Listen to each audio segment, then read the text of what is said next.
Hi, this is Chief Lukens with your leadership tip from the barn. And today I wanted to give you a tip about how we mend fences. So this is the south side of my ranch. And as you can see, there's a fence line with clear of tumbleweeds, a little bit of tumbleweeds, and then all of a sudden you see a whole bunch of tumbleweeds. But as you look, everything's kind of in order. It's just an ordinary day.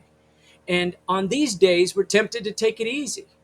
But if you don't want to mend fences, you have to tend fences. And if you can see all those tumbleweeds that were right there at the back, and I'll bring it back to that spot, you see all these tumbleweeds. If I don't tend to them, they will take that fence down and destroy it. And it's the same thing with our leadership. If we don't want to mend fences on our ordinary days and tend to them and make sure everything's in good shape, we're going to end up mending fences later. And that's when you end up having more chaos and more pivots. And so if you don't want to have more chaos and more pivots, then tend the fences and you'll have more ordinary days. Thanks. Be well. Make sure if this helps you, send it out to another friend, like and subscribe. Have a great day.